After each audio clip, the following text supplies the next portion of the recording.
Good morning. Good morning. Good morning.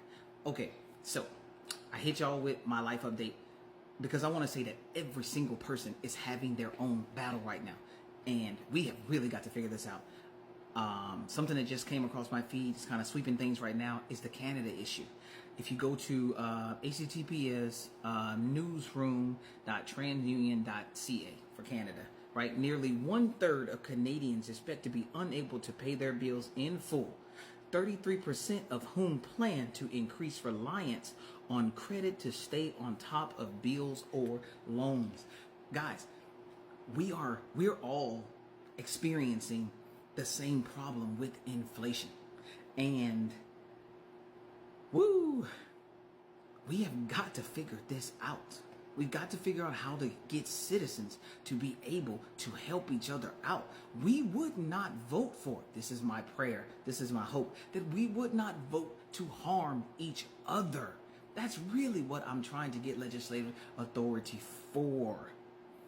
I will help us get the education we need. The things that I have on my plate outside of the personal things that I shared with you this morning is also education. I have a child who received an individual education plan in the school system. It has not been the right plan for her for the past 3 years. So that's a battle that I'm going to have to fight. Not just, and I had to be sure that I wasn't downing the IEP plan as a whole, but the individuals who wrote the plan who were adding the harm to the child. Also, I have to make sure that everybody understands the difference in conversation. What's the difference between a federal conversation and a state conversation? I want to make sure that we all understand that, and so you all understand what's on my plate. So yes, I am really good at multitasking, and I'm also really good at understanding when I need to take a breath and how to take a breath. You know, they used to talk about the third space. The third space is what they consider the space where you can just breathe and kind of replenish yourself. Find a place to replenish even in these times of hardship. Yes, you're getting beat up, but it's consistently an issue. I am really kind of like flustered at the fact that we have individuals that are saying that no, they're, like the economy is getting better, things are looking up, people are doing better, and there are a ton of people that are saying I'm doing terrible, that these prices are too high, something is wrong, and they're talking about taxing the rich. I want to ask y'all a question because this is very important to me. In taxing the wealthy, that percentage that they want to tax, if that's what you're going to do, it doesn't matter whose tax plan it is. If you're going to tax, how is it helping the citizen, the person at your doorstep? You, when you look in the mirror, can you understand how that's going to have a direct impact on your day-to-day living? That's the explanation that you need to be asking or listening for. We're going to tax the rich. How is that going to bring down gas prices? How is that going to bring down the price of food? What's going to give you the direct effect? That's where you need to start listening for conversation in relation to federal conversation and state conversation. Just a quick one, because I'm probably going to hit this later. I did watch the debate, but I had some things to take care of, so I didn't put a video out about it. But I am very disappointed in both candidates for not bringing up BRICS. If you're not familiar with BRICS, look it up, because they are the unity, the new unity that's coming together to crush our way of life in America. So y'all better look that up. BRICS ain't playing. BRICS is coming together to move people away from American currency.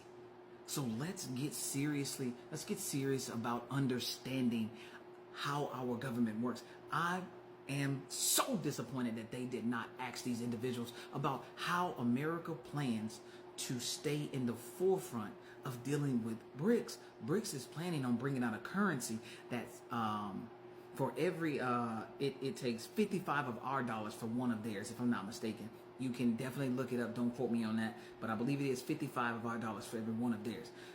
That's crazy. That's insane.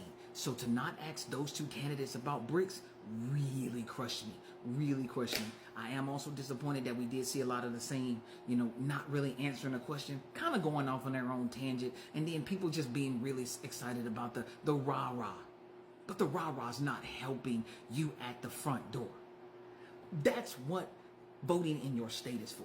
Man, we're going to help you at the front door. We're going to get you that front door help because it's that important. We see that things are happening. It's not just in America, but it is linked to America. And there will be people out there, because if you got to think about it, when these individuals stop paying for this rent and this mortgage, there is a plan to get them out of these homes, because that's just the way the law works. So they're going to put themselves in place to see these things happen. That's been happening here already. They used to report about it on the news. Mass people getting kicked out of their homes because they could not pay, and then people swooping in to take advantage of those low costs. But if you can't afford that, you're not the person that's talking about swooping in. It's people who are already in that arena and already have the capital to do so, or at least the capital to finance the loan to do so. Everybody doesn't have that, and everybody can't be an entrepreneur. So I really encourage you to start really asking and understanding the difference between state level conversation and federal level conversation. And are your candidates speaking at the federal level? Because I want to know what you're going to do when outside influences influence our way of life. If our dollar is not going to have the weight that it has, how does that affect the American people? Tell us that. And at the state level, we need to do better at helping us move. We need to do better at helping us understand how at our state level we can do better at your front door, because this is where it's at. When the governor signs a piece of legislation, the president doesn't sign after the governor. The governor doesn't send that legislation up to the president to say, hey, I need you to okay this. I need y'all to understand that. So let's work together. We are all experiencing our own set of issues. We're going to have to multitask these out. We're going to have to replenish when we can. We fight, we replenish, we fight again. Until we get to a place where we are building on comfortability. And right now, we're headed towards uncomfortable, and we are in an uncomfortable place. So let's help each other. Let's get this together. Thank you guys, and have a great day.